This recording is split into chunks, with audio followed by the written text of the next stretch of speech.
ನಮಸ್ಕಾರ, morning news ರೌಂಡಪ್ಗೆ ಸ್ವಾಗತ. ನಾನು ಹನುಮಂತ್ ದೇಶಮುಖ್. ಬನ್ನಿ ಕ್ವಿಕ್ ಆಗಿ ನೋಡೋಣ ಈ ಕ್ಷಣದ ಪ್ರಮುಖ ಸುದ್ದಿಗಳನ್ನು. ಸರ್ಕಾರಿ ಬಸ್ ಡಿಕ್ಕಿ ಹೊಡೆದ ಪರಿಣಾಮ ಬೈಕ್ ಸವಾರ ಸ್ಥಳದಲ್ಲಿಯೇ ಸಾವನ್ನಪ್ಪಿದ್ದಾನೆ. ಕಲ್ಯಾಣ ಕರ್ನಾಟಕ ಸಾರಿಗೆಗೆ ಸೇರಿದ ಬಸ್ ಇದಾಗಿದೆ. ಬಸ್ ಡಿಕ್ಕಿ ಹೊಡೆದ ಪರಿಣಾಮ ಸ್ಥಳದಲ್ಲಿಯೇ ಪ್ರಾಣ ಬಿಟ್ಟಿದ್ದಾನೆ ಬೈಕ್ ಸವಾರ. ಬೀದರ್ ಔರಾದ್ ಹೆದ್ದಾರಿ 161A ಬಲ್ಲೂರು ಗ್ರಾಮದ ಸಮೀಪ ಈ ಒಂದು ಭೀಕರ ರಸ್ತೆ ಅಪಘಾತ ಸಂಭವಿಸಿದೆ. ಹಿಂಬದಿಯಿಂದ ವೇಗವಾಗಿ ಬಂದು ಮುಂದೆ ಚಲಿಸುತ್ತಿರುವ ಬೈಕ್ ಸವಾರನ ಮೇಲೆ ಏರಿದೆ ಬಸ್. ಬಲ್ಲೂರು ಗ್ರಾಮದಿಂದ ಕೌಟಾಕ್ಕೆ ಹೋಗುವಾಗ ಹಿಂದಿನಿಂದ ಬರುತ್ತಿದ್ದಂತ ಸಾರಿಗೆ ಬಸ್ ಬೈಕ್ ಸವಾರನಿಗೆ ಡಿಕ್ಕಿ ಹೊಡೆದಿದೆ. ಅಪಘಾತದಲ್ಲಿ ಬಸವರಾಜ್ ಕಂಟೆಪ್ಪ ಎಂಬ 34 ವರ್ಷದ ಯುವಕನೋರ್ವ ಸಾವನ್ನಪ್ಪಿದ್ದಾನೆ. ಬೈಕ್ ಸವಾರನ ಮುಖದ ಮೇಲೆ ಬಸ್ ಚಕ್ರ ಹರಿದ ಹಿನ್ನೆಲೆ ಮುಖ ಸಂಪೂರ್ಣವಾಗಿ ನುಚ್ಚು ಗುಚ್ಚಾಗಿದೆ. ಇನ್ನು ಬಸ್ ಚಾಲಕನ ನಿರ್ಲಕ್ಷ್ಯವೇ ಅಪಘಾತಕ್ಕೆ ಕಾರಣ ಅಂತ ಸ್ಥಳೀಯರು ಆರೋಪವನ್ನು ಮಾಡ್ತಿದ್ದಾರೆ. ಸ್ಥಳಕ್ಕೆ ಸಂತಪುರ ಪೊಲೀಸ್ ಠಾಣೆಯ ಪೊಲೀಸರು ಭೇಟಿಯನ್ನು ನೀಡಿ ಪ್ರಕರಣವನ್ನು ದಾಖಲಿಸಿಕೊಂಡಿದ್ದಾರೆ. ದೇಶದ ಸ್ವಾತಂತ್ರ್ಯಕ್ಕಾಗಿ ಹೋರಾಡಿದ ಅಪ್ರತಿಮ ದೇಶಭಕ್ತ ಮಹಾತ್ಮ ಗಾಂಧೀಜಿಯವರ ಹೆಸರನ್ನ ಬದಲಾಯಿಸಲು ಹೊರಟಿರುವುದು ತಾವು ದೇಶ ವಿರೋಧಿಗಳು ಎಂದು ಸಾಬೀತುಪಡಿಸಲು ಹೊರಟಿದ್ದಾರೆ ಅಂತ ಗ್ಯಾರಂಟಿ ಯೋಜನೆಗಳ ಅನುಷ್ಠಾನ ಸಮಿತಿಯ ಜಿಲ್ಲಾಧ್ಯಕ್ಷ ಅಮೃತರಾವ್ ಚಿಮುಕೋಡೆ ಬಿಜೆಪಿ ವಿರುದ್ಧ ಕಿಡಿಕಾರಿದ್ದಾರೆ. ನರೇಗಾ ಯೋಜನೆಯ ಹೆಸರು ಬದಲಾವಣೆ ವಿಚಾರಕ್ಕೆ ಸಂಬಂಧಪಟ್ಟಂತೆ ಉತ್ತರ ಕರ್ನಾಟಕ ಸುದ್ದಿ ವಾಹಿನಿಯೊಂದಿಗೆ ಮಾತನಾಡಿದ ಅವರು, ನರೇಗಾ ಯೋಜನೆಯಲ್ಲಿನ ಮಹಾತ್ಮ ಗಾಂಧೀಜಿಯವರ ಹೆಸರನ್ನ ಬದಲಾವಣೆ ಮಾಡುವ ಅವಶ್ಯಕತೆ ಬಿಜೆಪಿಗೆ ಏನಿತ್ತು? ಇದು ಬಿಜೆಪಿಗರ ರಾಷ್ಟ್ರಪಿತನ ವಿರೋಧಿ ಆಗಿದ್ದಾರೆ ಅಂತ ಸಾಬೀತುಪಡಿಸುತ್ತದೆ. ನರೇಗಾ ಯೋಜನೆಯ ಕೆಲಸದ ದಿನಗಳನ್ನ ಹೆಚ್ಚಿಸಿರುವುದು ಖುಷಿ ಇದೆ, ಆದರೆ ಮಹಾತ್ಮ ಗಾಂಧೀಜಿಯವರ ಹೆಸರನ್ನ ಬದಲಾಯಿಸಲು ಹೊರಟಿರುವುದು ಬಿಜೆಪಿಗರಿಗೆ ಗಾಂಧಿ ಮೇಲಿನ ಹೊಟ್ಟೆ ಕಿಚ್ಚಿನ ಬಗ್ಗೆ ತಿಳಿಸಿಕೊಡುತ್ತದೆ. ದೇಶದ ಸ್ವಾತಂತ್ರ್ಯಕ್ಕಾಗಿ ಉಪವಾಸ ಸತ್ಯಾಗ್ರಹ ಮಾಡಿದ ಗಾಂಧೀಜಿಯನ್ನ ನಂಬರ್ 1 ದೇಶಭಕ್ತ ಅಂತ ಹೇಳುತ್ತೇವೆ. ಅಂತಹವರ ಬಗ್ಗೆ ಹೊಟ್ಟೆ ಕಿಚ್ಚನ್ನ ಹೊಂದಿರುವವರನ್ನ ನಂಬರ್ 1 ದೇಶದ್ರೋಹಿಗಳು ಎನ್ನಬೇಕು ಅಂತ ನರೇಗಾ ಯೋಜನೆಯ ಹೆಸರು ಬದಲಾವಣೆ ವಿಚಾರವಾಗಿ ಬಿಜೆಪಿ ವಿರುದ್ಧ ಅಮೃತರಾವ್ ಚಿಮುಕೋಡೆ ಹರಿದಾಯ್ದಿದ್ದಾರೆ. ಹೆಸರು ಬದಲಿ ಮಾಡೋದ್ರದ್ದು ಏನಾಯಿತು? ಕೆಲಸ ನರೇಗಾ ಕೆಲಸ ಅದ, ಆ ಕೆಲಸ ಮಾಡಿ ಅದಕ್ಕೆ ಹೆಚ್ಚಿನ ಕೆಲಸ ನೀವು ತಗೋರಿ. ನಾಮ್ ಕ್ಯವ್ ಬದಲಿ ಕರ್ತೆ? ಹೆಸರು ಬದಲಾಯಿಸಿದ ತಕ್ಷಣ ಅವ್ರ ಮನೆಗೆ ರೊಕ್ಕ ಹೋಗ್ಬಿಡ್ತದ. ನೀವು ರಾಷ್ಟ್ರಪಿತಾಗಳದ್ದು ವಿರೋಧಿ ಇದ್ದೀರಿ ಅಂತ ತೋರಿಸ್ಕೊಳ್ತು. ಹೆಸರು ತಪ್ಪು ಮಾಡಿರ್ತಕ್ಕಂಥದ್ದು ಮೊದಲನೇದು. ಎರಡನೇದು ಮಾಡಿರಿ 125 ದಿವಸ, 100 ದಿವಸ ಅಂತಿತ್ತ, 125 ಮಾಡಿರಿ, 150 ದಿನ ಮಾಡಿರಿ. ನಿಮಗೆ ಥ್ಯಾಂಕ್ಸ್ ಹೇಳ್ತಾರೆ ಜನ. 150 ಮಾಡಿರಿ, 170 ಮಾಡಿರಿ. ಹೆಸರು ಬದಲಿ ಮಾಡ್ತೀರ ಅಂತ ಹೇಳಿದ್ರೆ ಆ ಹೆಸರಿನ ಬಗ್ಗೆ ನಿಮಗೆ ಹೊಟ್ಟೆ ಕಿಚ್ಚದ. ಹೆಸರಿನ ಬಗ್ಗೆ ಹೊಟ್ಟೆ ಕಿಚ್ಚದ್ರೆ ಗಾಂಧೀಜಿ ದೇಶಭಕ್ತಿ ಇದ್ದರು. ದೇಶಭಕ್ತರ ಹೆಸರಿನ ಬಗ್ಗೆ ಹೊಟ್ಟೆ ಕಿಚ್ಚದು ದೇಶದ್ರೋಹಿಗಳಿದ್ದು ತ್ಯಾಗದ ಮೂರ್ತಿ ಅಂತ ಮಾತಾಡಿದರು. ಆ ಹೆಸರು ಇಡೋದ್ರಿಂದ ಏನಾಯಿತು? ನೀವು 125 ಮಾಡಿರಿ, ಗಾಂಧೀಜಿ ಹೆಸರಿನ ಮೇಲೆ 125 ಮಾಡಿರಿ, 150 ದಿನ ಮಾಡಿರಿ. 200 ರೂಪಾಯಿ ಕೊಡ್ಲತ್ತೀರಿ, 300 ರೂಪಾಯಿ ಕೊಡ್ರಿ. ಖರೆ ಹೆಸರು ಬದಲಾಯಿಸ್ತೀರಿ ಅಂದ್ರೆ ಗಾಂಧೀಜಿ ಹೆಸರು ದೇಶಭಕ್ತ ನಂಬರ್ 1 ಉಪವಾಸ ಸತ್ಯಾಗ್ರಹ ಮಾಡಿದರು ದೇಶಕ್ಕಾಗಿ ಅಂತದ. ಅವರು ವಿರೋಧ ಮಾಡ್ತೀರಂದ್ರೆ ನೀವು ನಂಬರ್ 1 ದೇಶದ್ರೋಹಿಗಳಂತ ಇತ್ತು. ಹೆಸರು ಬದಲಿಸೋದ ಅರ್ಥ ನೀವು ದೇಶದ್ರೋಹಿಗಳಿದ್ದೀರಂತ ಆಗ್ತದೆ. ಹೆಸರು ದಯವಿಟ್ಟು ಬದಲಿ ಮಾಡಬೇಡ್ದು ಅಂತದ. ಈಗ ಸರ್ಕಾರದ ಓಟ್ ಅವ್ರಿಗೆ ಜಾಸ್ತಿ ಆಗ್ತಾರೆ. ಅದಕ್ಕೆ ಇದು ಬದಲಿ ಮಾಡಬೇಕಂದ್ರೆ ಏನು? ಓಟಿನ ಮುಖಾಂತರ ಬರ್ಬೇಕಾ? ಮುಂದಿನ ಪೀರಿಯಡ್ದಲ್ಲಿ ಓಟು ಜಾಸ್ತಿ ಕಾಂಗ್ರೆಸ್ಸಿಗೆ ಕೊಟ್ಟು ಇವ್ರಿಗೆ ತೆಗೆದುಹಾಕಿ ಮತ್ತೆ ಗಾಂಧಿ ಹೆಸರು ಬರಪ್ಲೇ ಮಾಡ್ಬೇಕಂತ ಜನರಲ್ಲಿ ಪ್ರಾರ್ಥನೆ. ಹೆಸರು ಬದಲಾವಣೆ ಖಂಡಿಸ್ತೇವೆ, ನಾವು 100% ಖಂಡಿಸ್ತೇವೆ. ಹೆಸರು ಬದಲಿ ಮಾಡಬೇಡ್ರಿ. 100 ಅದಲ್ಲ, 125 ಅಂದರೆ ಸ್ವಲ್ಪ ಥ್ಯಾಂಕ್ಸ್, 150 ಮಾಡಿರಿ. ಖರೆ ಹೆಸರು ಬದಲಾಯಿಸಿ ಯಾಕ? ಹೆಸರು ಅಂದ್ರೇನು? ಗಾಂಧೀಜಿ ದೇಶಭಕ್ತ 21 ದಿವಸ ಉಪವಾಸ ಸತ್ಯಾಗ್ರಹ ಮಾಡ್ಯಾರಂತದ. ನೀವು ಅರ್ಧ ಗಂಟೆ ಉಪವಾಸ ಮಾಡಿಲ್ಲ. ಉಪವಾಸ ಸತ್ಯಾಗ್ರಹ ಮಾಡಿ ದೇಶಕ್ಕೆ ಹೋರಾಟ ಮಾಡಿರ್ತಕ್ಕಂಥವ್ರು ಹೆಸರು ಬದಲಾಯಿಸಿ ದೇಶದ್ರೋಹಿ ಇದ್ದೀರಿ ಅಂತ ಆಗ್ತದೆ. ದೇಶದ್ರೋಹಿ ಆಗಬೇಡ್ರಿ, ಡೆವಲಪ್ಮೆಂಟ್ ಮಾಡಿದ್ರೆ ಮಾಡಿ. ಇದು ನನ್ನ ಅನಿಸಿಕೆ.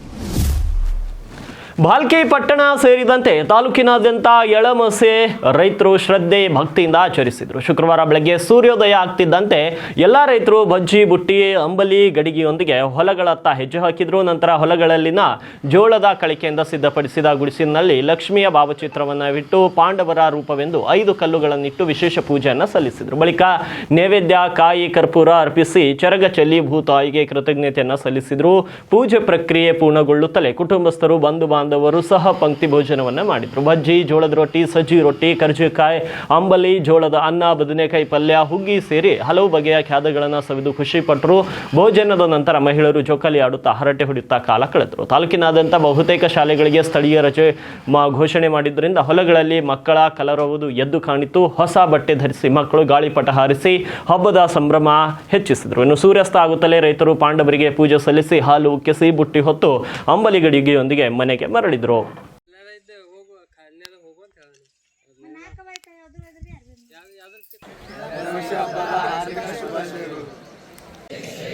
ಕೂಡಲ ಸಂಗಮ ದೇವ ನಿಮ್ಮ ಮಹಾಮನೆ ಶಾಂತವಾಗಿ ಪೂಜೆಯ ಮಾಡು. ಲಿಂಗೈಕ್ಯ ಪರಮ ಪೂಜ್ಯ ಡಾಕ್ಟರ್ ಚನ್ನಬಸವಪಟ್ಟ ದೇವರಿಗೆ ನಾಡೋ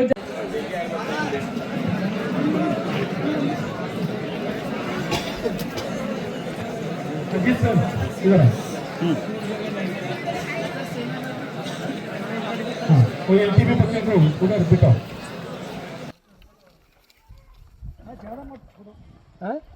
इतना ज़्यादा नहीं छोड़ना, थोड़ा थोड़ा थोड़ा थोड़ा थोड़ा थोड़ा खींच लो तो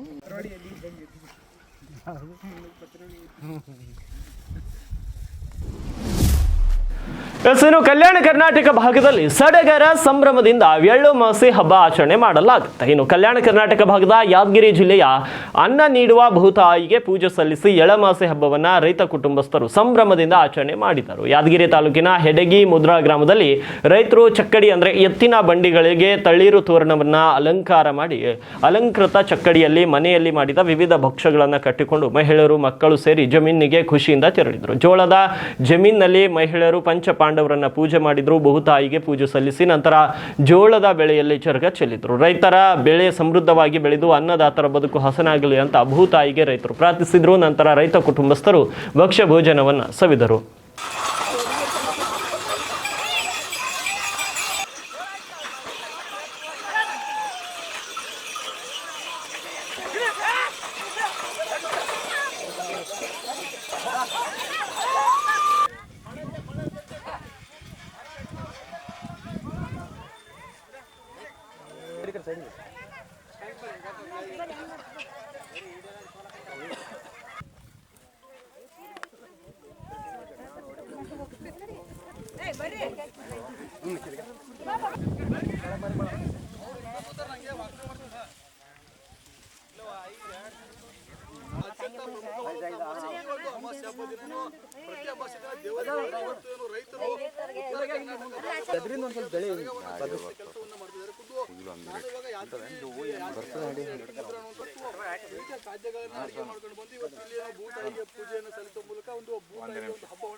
ಮಲ್ಲು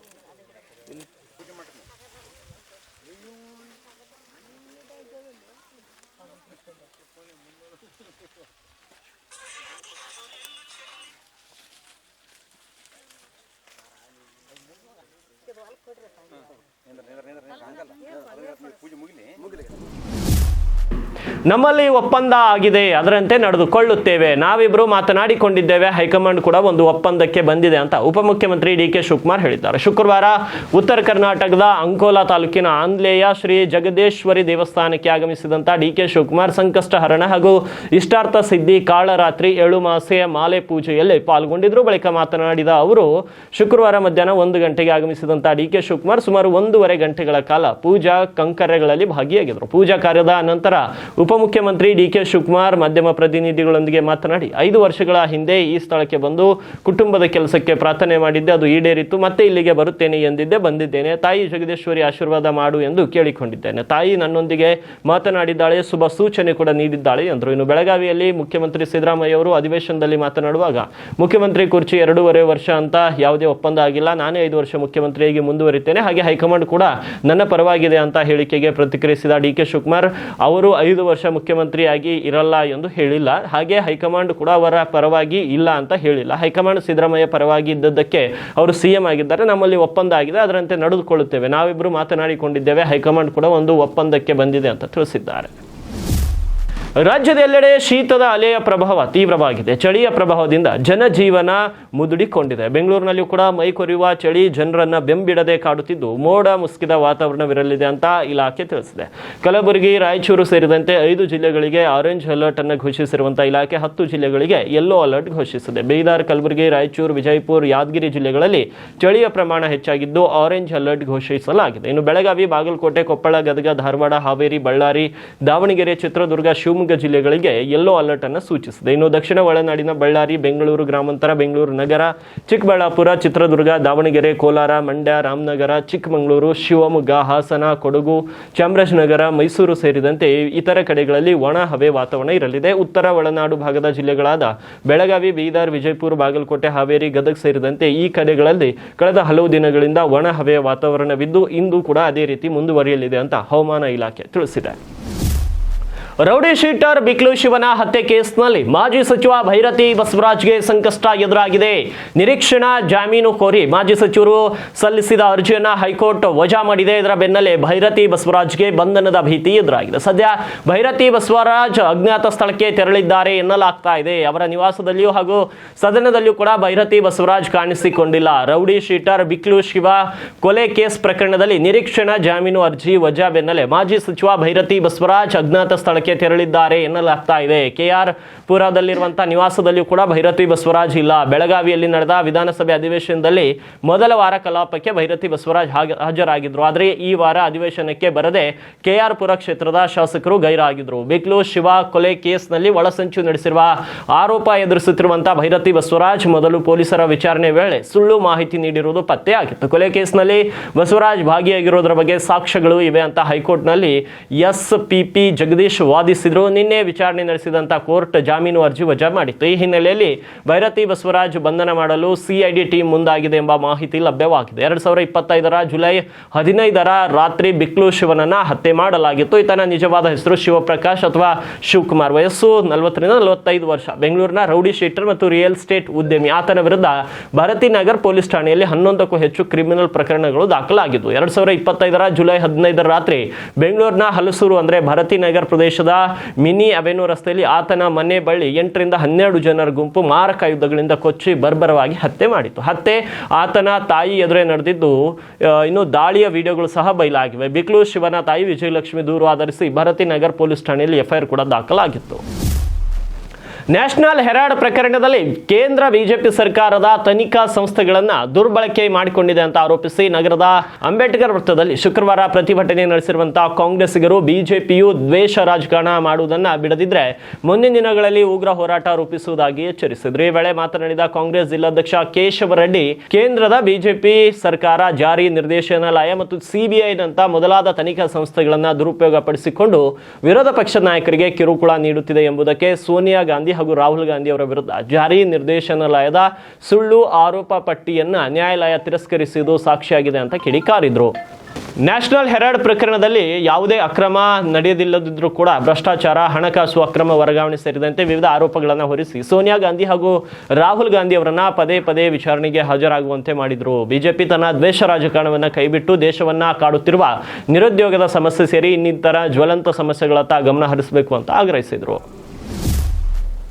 ಲೋಕಸಭೆಯಲ್ಲಿ ಗುರುವಾರ ಅಂಗೀಕರಿಸಲಾಗಿದ್ದ ರೋಜ್ಗಾರ್ ಮತ್ತು ಆಜೀವಿಕ ಮಿಷನ್ ಅಂದ್ರೆ ಗ್ರಾಮೀಣ ಮಸೂದೆ 2025 ಶುಕ್ರವಾರ ಮಧ್ಯರಾತ್ರಿ ರಾಜ್ಯಸಭೆಯಲ್ಲಿ ಅಂಗೀಕರಿಸಲಾಯಿತು. ತಡರಾತ್ರಿ 12:15 ಸುಮಾರಿಗೆ ಧ್ವನಿ ಮತದ ಮೂಲಕ ಮಸೂದೆಯನ್ನು ಅಂಗೀಕರಿಸಲಾಯಿತು. ಮಧ್ಯರಾತ್ರಿಯವರೆಗೆ ನಡೆದ ಚರ್ಚೆಯಲ್ಲಿ ಮಹಾತ್ಮ ಗಾಂಧಿ ರಾಷ್ಟ್ರೀಯ ಗ್ರಾಮೀಣ ಉದ್ಯೋಗ ಖಾತ್ರಿ ಕಾಯ್ದೆ ಹೆಸರು ಬದಲಾಯಿಸಿ ಪರಿಚಯಿಸಲಾದ ಮಸೂದೆಗೆ ಕಾಂಗ್ರೆಸ್ ಸೇರಿದಂತೆ ವಿಪಕ್ಷಗಳಿಂದ ವ್ಯಾಪಕ ಆಕ್ರೋಶ ವ್ಯಕ್ತವಾಯಿತು. ಗದ್ದಲ, ಕೋಲಾಹಲ ಏರ್ಪಟ್ಟಿತು. ಕೊನೆಗೆ ಮಸೂದೆಯನ್ನು ವಿರೋಧಿಸಿ ವಿಪಕ್ಷಗಳು ಸಭಾತ್ಯಾಗ ನಡೆಸಿದವು. ಇದರ ನಡುವೆ ಕೇಂದ್ರ ಸಚಿವ ಶಿವರಾಜ್ ಸಿಂಗ್ ಚೌಹಾಣ್ ಮಸೂದೆಗೆ ಅಂಗೀಕಾರ ಪಡೆದರು. ರಾಮ್ಜಿ ವಿಧೇಯಕ ವಿರೋಧಿ ವಿಪಕ್ಷಗಳ ತೃಣಮೂಲ ಕಾಂಗ್ರೆಸ್ ಸೇರಿದಂತೆ ವಿಪಕ್ಷ ಸದಸ್ಯರು ಸಂಸತ್ನಲ್ಲಿಯೇ ರಾತ್ರಿ ಕಳೆದರು. ಸಂವಿಧಾನದ ಸದನ ಗೇಟ್ ಬಳಿಯೂ ಕೂಡ ಪ್ರತಿಭಟನೆ ನಡೆಸಿದರು. ಇದು ಬೆಳಗ್ಗಿನ ಜಾವದವರೆಗೂ ಮುಂದುವರಿಯಿತು. ಇವಾಗಿದ್ವು ಈ ಕ್ಷಣದ ಪ್ರಮುಖ ಸುದ್ದಿಗಳು. ಮತ್ತೆ ಭೇಟಿಯಾಗ್ತೀನಿ ಮತ್ತೊಂದು ನ್ಯೂಸ್ ಬುಲೆಟಿನ್ನಲ್ಲಿ.